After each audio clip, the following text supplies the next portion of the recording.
Hello everyone, I just came out of Jim Sheridan's newest documentary on Peter O'Toole, but I'm fortunate enough to sit down with the legend himself. So Jim, how are you doing today? I'm great, it's good to see you. Like we were saying, you've been nominated for multiple Academy Awards, but this is without a doubt your biggest moment in your career talking with me. There's no doubt about that. I recognise a good opportunist when I see it. I thought I might have to give you a little hand and help you with the publicity. Yeah. But so something that was fascinating to me is that you talked about seeing Lawrence of Arabia in Fairview when you were a child. What was that the film that made you want to become a director? I think it was one of them. You know, the film that probably made me want to become a director was a movie I didn't understand called The Three Faces of Eve with Joan Woodward. Oh, really? It's about a schizophrenic woman. Yeah. Or Jerry Lewis in all his movies where he's out of the head crazy. Yeah. I really liked Jerry Lewis as a kid. Oh yeah? And so obviously when you're making a documentary, something that's so important in a documentary is honesty. Yeah. And honesty is something that's in all your work. And you talk about putting yourself in like my left foot or, you know, in the name of the Father. How important is honesty for you as a filmmaker?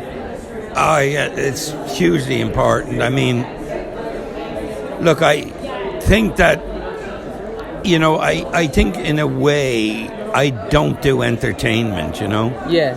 I do stuff that's trying to reach in it for something more than entertainment. Yeah. There's too much entertainment in the world without any meaning to me.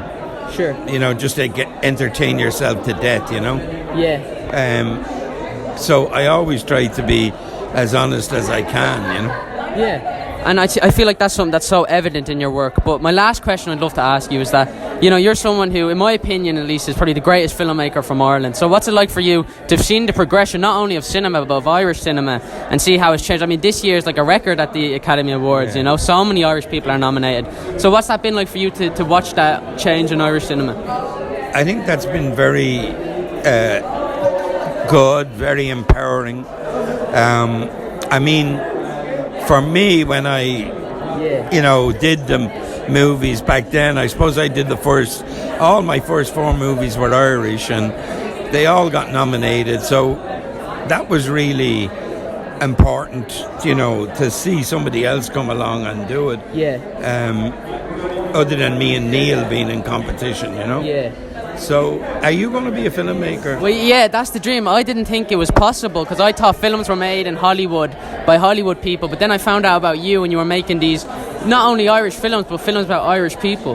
So to say you're my hero is an understatement. I followed your work for so long, and I don't want to. I was thinking about. I didn't want to embarrass myself in front of you, but you're just such a nice guy, and really, like, you can't know how much it means for me to see someone like you making films. It shows that it is possible. So thank you, like, truly from the bottom of my heart. You're an absolute legend. Up Sheriff Street. Yeah, up Sheriff Street. That's too right. Thank you so much.